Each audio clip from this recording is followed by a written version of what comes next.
भारत सरकार की वार्ता संपन्न हुई। इस वार्ता में सरकार की ओर से माननीय पीयूष गोयल जी, माननीय सोम प्रकाश जी, भारत सरकार के अधिकारीगण सभी सम्मिलित हुए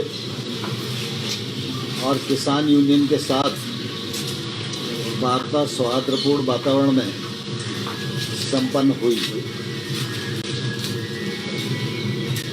तीनों कानून, जिसमें 2 नए एक संशोधित है, उनके बारे में चर्चा हुई और आवश्यक वस्तु अधिनियम के संशोधन पर विस्तार से चर्चा हुई। चर्चा में उन्होंने अपना मत व्यक्त किया और हमारे मंत्री जी ने विस्तार से उस एक्ट को सभी यूनियन के साथ सामने रखा और उनकी जो शंकाएं हैं उनको समाधान करने की कोशिश की। लेकिन चर्चा निर्णायक मोड़ पर नहीं पहुंच पाई और उसके बाद यूनियन और सरकार दोनों ने मिलकर ये तय किया कि 19 जनवरी को दोपहर 12 बजे पुनः चर्चा करेंगे। मुझे आशा है कि जो चर्चा आज हुई है, यूनियंस उस चर्चा को आगे बढ़ाने का प्रयत्न करेंगी। हमने उनको ये भी कहा है कि वो चाहें तो अपने बीच में एक अनौपचारिक समूह बना लें, जो लोग ठीक प्रकार से कानून पर बात कर सकते हैं। कानून में किसानों के प्रतिकूल क्या आता है, इस पर डिस्कस करके वो कुछ मसौदा बना के अगर सरकार को दें तो सरकार उस पर खुले मन से विचार करने को तैयार है। जहाँ तक सरकार की समझ का सवाल है, सरकार ने विभिन्न दौरों में किसान यूनियन की जो बातचीत हुई है उसमें बहुत सारी उनकी जो शंकाएं हैं उनको पहचान किया है और उन शंकाओं को दूर करने के लिए अपना मत भी व्यक्त किया है और यूनियंस को लिखित प्रस्ताव भी सरकार की ओर से दिया गया है। लेकिन वो प्रस्ताव उन लोगों को मंजूर नहीं था। इसके कारण वार्ता चल रही है और हमारी कोशिश है कि वार्ता के माध्यम से रास्ता निकले और किसान आंदोलन समाप्त हो। किसान सर्दी में बैठे हुए हैं, कोविड का भी संकट है और इसके कारण सरकार को निश्चित रूप से इस बात की चिंता है और इसलिए सरकार खुले मन से और बड़प्पन से लगातार चर्चा कर रही है और मुझे आशा है कि संभवतः हम समाधान की ओर बढ़ सकें। सर, जब सुप्रीम कोर्ट ने ऑलरेडी कमिटी सेटअप किया, इस तरह का पैरेलल टॉक्स होने का क्या what is the need sir? Supreme court हमारे देश की सर्वोच्च न्यायिक संस्था है। सुप्रीम कोर्ट के प्रति हम सब की प्रतिबद्धता है और आने वाले कल में भी रहेगी।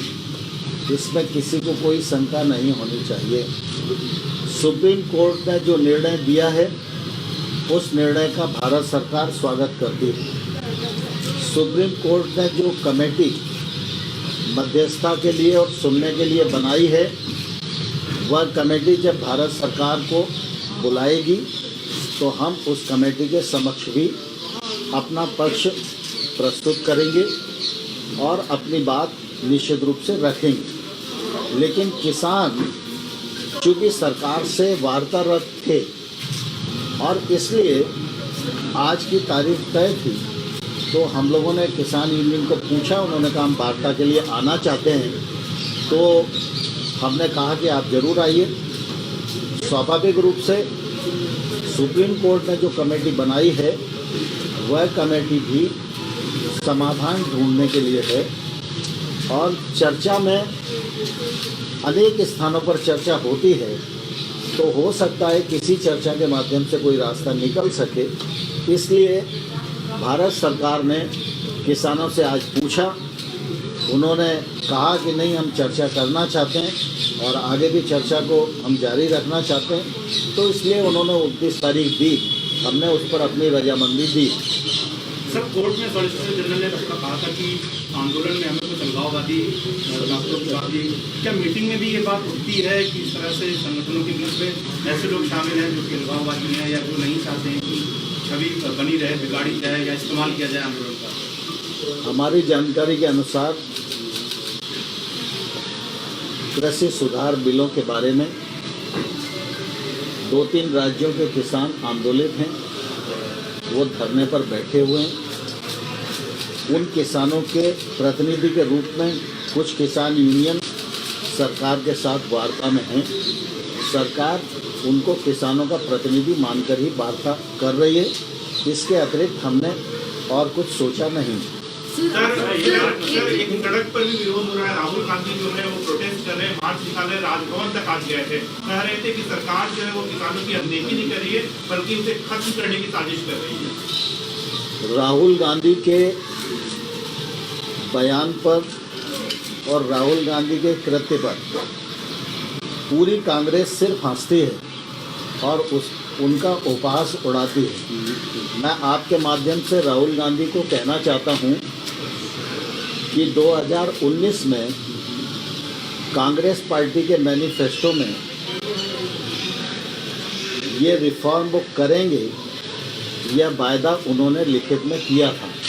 तो राहुल गांधी जी और सोनिया गांधी जी को इसी प्रकार से भारत की प्रेस के सामने आना चाहिए और यह स्वीकार करना चाहिए कि वो उस समय झूठ बोल रहे थे या आज झूठ बोल रहे हैं।